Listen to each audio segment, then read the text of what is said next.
anyways, you know who didn't go 0-2 in these tournaments? These two players. JF versus Apollo Games Arc. Yep. This is the run back from winners finals where, if I remember correctly, Arc took this with a pretty convincing 2-0. Yeah. These two Austinites are absolutely astonishing. They have such crazy potential between the two of them. Arc, known for his pretty ridiculous Marth. Definitely, he's, I think, ranked number 81 in Melee Adomi's top 100. JF, someone that has been under Arc's tutelage. These guys have been good friends and training partners, so expect maybe some of those friend matchups. You know, that friend meta. No, I get it. It's that thing where your roommate can beat you every now and then, but he struggles so hard against players that you can absolutely decimate because, you know, being somebody who you play against all the time, you pick up on their habits already. So it's not necessarily like part of the game you need to spend downloading. You already know what happens from there. Absolutely. Wow, there's the forward smash that we know and love Arc for. He's so good at being pristine and just landing those perfectly, but JF, do not sleep on this man. He can read people just as well as anybody else. Oh, look at these shenanigans by the edge. He's done. He's done. That is really unfortunate. All of his jumps were taken up at that point. Up smash. It's not going to be enough to take him off the top. And right now, Arc is coming back on. Cleared for landing. No, sir, you are not. JF holding to the edge. No finisher there. That's going to be enough to put him in the coffin. What I loved about the interaction before the final back air was how Jeff just waited for the early defensive option. Ooh, but he didn't wait, was a little hasty with that rest, and he's going to be eating that shield breaker. Definitely not going to be enough to KO, but still. And you know what's funny is that there's that mix-up that comes with it, right? There's some people that will actually do the trickiness and wait for you to be fully rested and shield, and then hit your shield instead. Because they're making, either they think you're that close to having the shield break and you instant KO, or they're making the investment for the next one that's coming up. Man. That's the thing, but instead Arc going for that guaranteed damage. Ooh, and Jeff had a nice set of aerials, but unfortunately didn't really push Arc far enough to get one of those stocks. He does end up pushing right into the tipper F smash, and Arc one stock away from taking game one. Tricky business. Arc with his back to the wall, trying to use these disjoints to push some threats. To use those threat zones to make sure that he tries to get JF to respect him. And he's doing a really good job of setting up these walls along with his movement to make it so that JF is having a really tough time sticking any of these aerials. Let's see. JF finally boxes him into the corner. There's the forward smash. Is he going to go for the ledge? He is. Is he going to punish? Yes. Down smash and catches him. That's another stock down. Yeah. Arc, 2 stocks in. JF on his last one here. I like to call out a lot on the fact that Arc was going to be going for that recovery on stage, and JF was right there with the down smash. Trying to net some sort of a comeback. I don't think he's going to be able to rest either until he gets the percentage. Maybe a little bit higher. Oh, I got so scared. Yeah, just to ensure that Arc doesn't get KO'd off the side of the blast zone. Instead, gets KO'd off the top. JF moved inside there, so that's why he did not catch the tipper, but he's still sitting into the triple digits right now. He's hoping to make something happen. You'll notice he's not going for rest specifically because he feels like depending on how Arc can get KO'd, he could still be in recovery while Arc gets back there. Forward B into up tilt to take him off the top. That extra lightness does not do any favors to Puff. I mean, actually gets taken over the top. They call it the floaty killer for a reason. Yeah. That's side B up tilt. But yeah, rest, there's the thing about rest, right? And there's even something that I think Arc could do if he really wanted to, is he could bait the rest and then like ensure with his DI that he'd be KO'd off the sides. Yeah. And then when JF is in that recovery from that rest, free punish. And at that percent, I think like a tipper F smash would have KO'd. Or, you know, in this case, side B to up tilt. But anyways, game number 2. Jeff with this counter pick to FD. Whoa! Rollout, boys? Okay, but look at that coverage. Oh, that my goodness. second dare to slam him straight to the Shadow Realm. I don't know if that was intentional, but JF got punished for it regardless. I mean, and that was really smart, too, because of that arc that dare has. He's done. He's too far out. Arc loses that stock. They're both very close here. 70% is only difference here. Arc is going to do his best to use these fairs, continue to wall out Puff, but that back air, so scary from Puffs. Maybe, JF.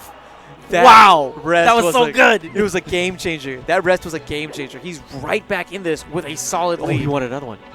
Oh, gosh. I don't know. I don't think he'd get very much from a rest at 0, especially Ark's DI was on point, but still. This guy, he's having fun. But how much extra credit can he win? That's another really big thing. Because if he gets the rest but he doesn't get that much extra credit, it's not nearly as massive. Ooh, he's not afraid to take him down with him. Beautiful take, but he doesn't get the wall jump. He doesn't get the wall jump. If he had gotten the wall jump, then he would have been okay. But because he missed the wall jump, he ends up falling to his death there. JF, though, was very much aware that, you know what? I know what angles you're coming at. I know you're going to come at these linear angles. I'm going to put myself in all these positions. I don't care if I throw away the stock. That's fine. I'm still one up on you, bruh. And because I have these 2 stocks ahead of you, I could potentially hit rest and get away with it. No, the air dodge is not enough to take him off. I was going to say had those 2 stocks ahead, and now it's a last stock game. But JF can still do this. He's been showing some really great moments in this second game. Can he bring this to game 3, or will we be crowning a champion here on FD? JF is doing his best to shield appropriately, trying to guard for those down tilts. Ark is content on just continuing to rack up percentages and gain positioning. Nice. We're going to game 3. The classic, doing that since the 64 days, that up tilt rest. Good. So good. I love it. Man. Yo, JF, pop it off and say, you already know. What the pop-up? Oh, I like it. This is what happens when you get 2 friends together and they're just having fun. That's something that's irreplaceable. I love that about these games. I'm curious to see where the bans are going to go. Wouldn't surprise me if JF ends up banning something like Yoshi's Story. Sure. And that makes sense. Yoshi's probably banned, so he's going to be going straight to Pokemon Stadium. Okay. Now, Ark wins this. He takes it away. Now, JF takes it. He resets the bracket, putting Ark into losers. And putting you with a little bit less sleep tomorrow. It's all good. Here we go. Give me some good melee to watch. Give me a reason to stay awake right now, guys. Let's go.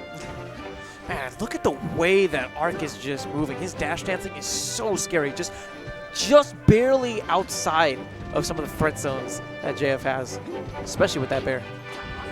Nice, he gets that grab. He's catching on to the fact that JF, I think, was going for too many cross cancels, but that easy edge hog taking that stock. That was so good. That was clean. He said, you know what? I don't need anything crazy. I don't need anything, technical. I just need to hold this edge. Wow, I thought that JF was maybe setting up for a back air. Gets the up tilt instead, not the best follow-ups afterwards. But look at him, he's still hanging in there and putting some nice damage as well. Back throw, probably gonna try to find. Ooh, got him!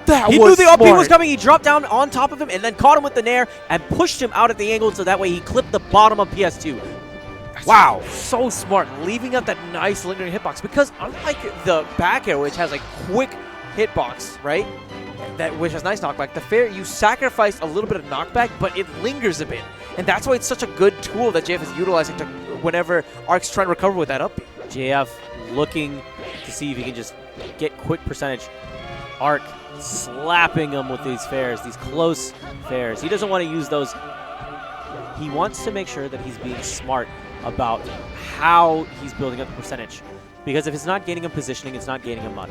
Look at that cross-up grab that we saw from Ark. Fair at this high of percentage, especially against Puff, will not set up into that dare. Okay, uses that nair. That's the forward smash that we know and love Ark for. Great finish there. But JF has been so crisp tonight.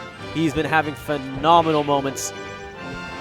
Can he clutch this out? I mean, he has Ark at this high percentage. I wouldn't be surprised if a bear will be enough to put Ark in the worst position and would be just enough for him to take this stock. He's going to have to do this quickly because look at the percentage. Ark slowly trying to make a comeback. JF trying to see if he can find a landing. Taking his time, knowing the forward smash was coming, and then jumped out and then jumped back in. But that dash attack, a little bit ill-advised. But the attack in place was great timing. Whoa, up B? Bruh, we got forward smashes for those. Thank you. Ark a little bit impatient, and JF is picking up on that, and it's definitely paying off for him. Ooh, pixels away from getting F-smash there. Playing with fire a little bit, but that's what he needs to do. He wants to really bait Ark into using some of those more committal options in an attempt to get a KO, and then he's going to punish. Nice set of grabs. Doesn't find the F-smash. Instead finds a forward smash to the dome. Back airs. Excellent job shielding. This is some tricky terrain to navigate across, and because of those angles, now you're getting those down tilts poked right at you, right in your face. Whoa, up tilt. Is that going to take him off the top? It is. 64% is what he's built on Arc right now. If JF can make a string of good reads, he can close the gap and reset the bracket. I mean, forget a string of good reads. He can reset the bracket with a single rest, but I don't know if he's going to be going for it.